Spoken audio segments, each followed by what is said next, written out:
السلام علیکم dear readers, کیسے ہیں آپ سب؟ امید ہے آپ سب خوش ہوں گے۔ پلیز ناول ریڈ کرنے سے پہلے میرا چینل سبسکرائب کر دیا کرے۔ کائنڈلی آپ سے روزانہ ریکویسٹ کرتی ہوں کہ پلیز لائکس، کومنٹس اور سبسکرائب ضرور کیا کریں۔ آپ کو تو جسٹ 2 منٹس لگنے ہوتے ہیں، بٹ ہم نے اپنا بہت ٹائم نکال کے یہ اتنی آپ لوگوں کے لیے کرنا ہوتا ہے۔ پلیز نیکسٹ نکاح کے بعد ناول رومانٹک ہو جائے گا بہت زیادہ۔ Now let's start. وہ اندھا دھند ڈرائیونگ کرتے پہنچی تھی اور آتے ہی پھر سے کمرے میں بند ہو گئی تھی۔ اس کو سمجھ نہیں آ رہی تھی وہ کیا کرے۔ اب تو میر اور فانی اس کی باتوں میں ہرگز نہیں آنے والے تھے۔ اس کا دماغ بالکل کام کرنا چھوڑ رہا تھا۔ کیا کروں میں؟ کیا کروں؟ کیوں میرا پاسٹ میں ان سب کو ایک دوسرے کے خلاف کرنے میں کامیاب کیوں نہیں ہو سکی؟ پاسٹ۔ فانی اپنی ہر چھوٹی سے چھوٹی اور بڑی سے بڑی بات مریم سے شیئر کرتی تھی۔ تو ایک دن ایسے ہی باتوں میں فانی نے مریم کو بتایا تھا کہ اس کے ایک کلاس فیلو نے فانی کو پرپوز کیا ہے، جس سے فانی شاکڈ تھی۔ اس کو سمجھ نہیں آ رہا تھا کہ وہ کیا کرے، کیونکہ بظاہر تو اس لڑکے میں کوئی برائی نہیں تھی، لیکن مین مسئلہ تو ان کی کاسٹ کا تھا۔ چونکہ فانی راجپوت تھی اور ان کی فیملی میں آؤٹ آف کاسٹ شادی نہیں کرتے تھے، اس لیے فانی چپ تھی۔ وہ اس لڑکے کو پسند کرتی تھی، لیکن صرف پسند اور محبت میں بہت فرق ہوتا ہے، اور بس یہی چیز لوگ سمجھتے نہیں ہیں۔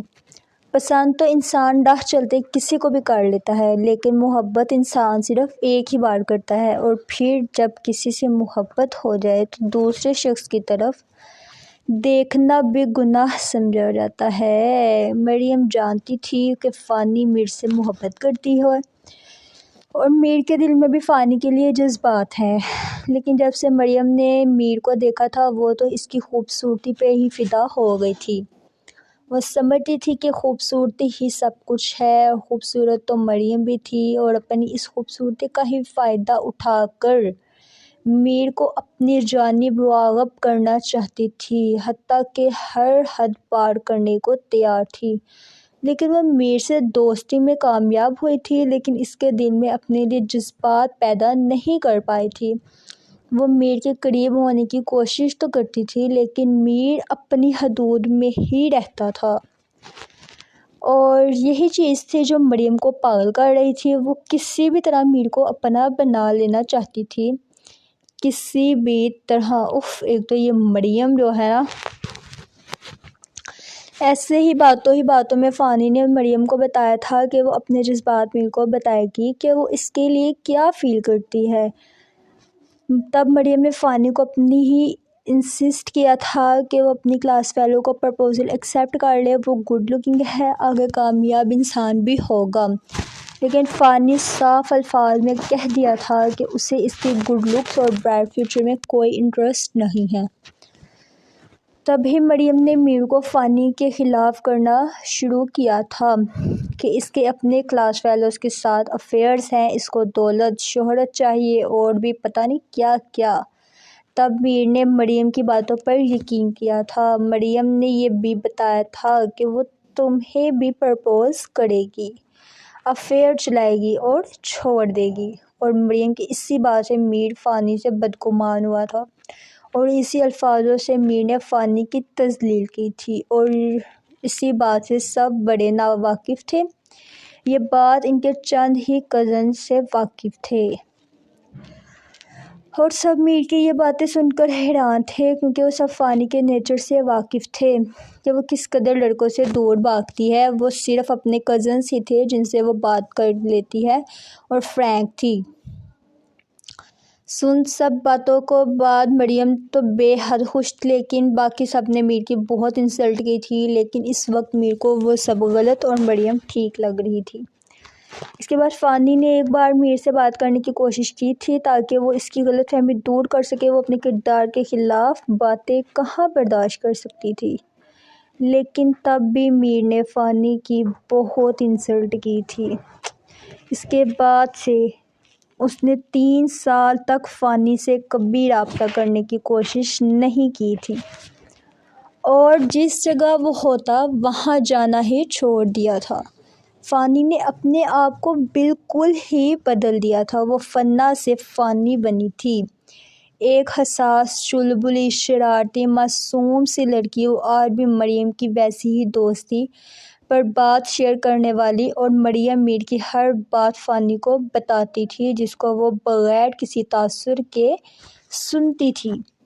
وہ مریم کے سامنے یہی ظاہر کرتی تھی کہ اس کو میر کے ہونے یا نہ ہونے سے کوئی فرق نہیں پڑتا، لیکن یہ تو اس کا دل ہی جانتا تھا کہ وہ فرق پڑتا ہے یا نہیں۔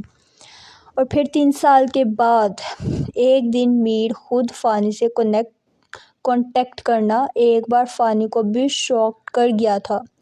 اس کا دل دھڑک اٹھا تھا، لیکن وہ سب بلائے میر سے فارمل کزنز کی طرح بات کر رہی تھی۔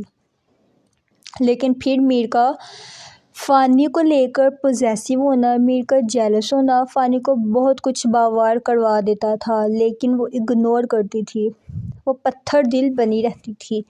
لیکن پھر یوں میر کا پرپوز کرنا، میر کی اپنی محبت کے لیے تڑپ، اپنی محبت کے لیے آنسو فانی کے پتھر دل کو پگھلا گئے تھے۔ وہ میر کی محبت کے سامنے گھٹنے ٹیک گئی تھی، اس نے اپنی محبت اپنا لیا تھا، وہ سب بلائے اسے معاف کر گئی تھی، اور یہ بات اس نے سب سے چھپائی تھی سوائے ہنی کے، کیونکہ وہ اس کا دوست، بھائی اور ہمراز تھا۔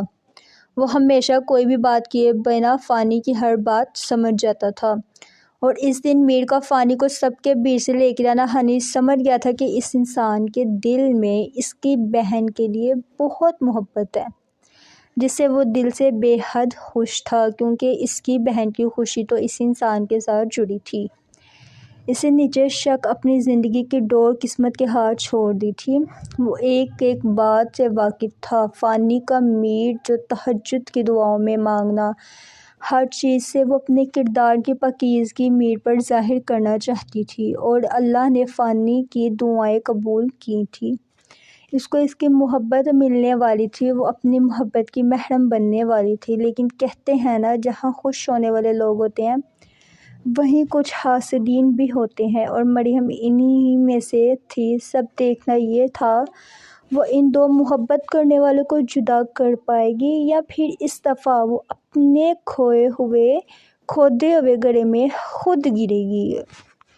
سو گائز، کیسی لگی آپ کو آج کے ایپیسوڈ؟ کیسا لگا ان کا past? Please give reviews in comment section. Please guys likes comments ضرور کر دیا کریں، آپ سے ریکویسٹ ہے، ہمارا سبسکرائب بھی کر دیا کریں۔ اللہ حافظ، اپنی دعاؤں میں یاد رکھیے گا۔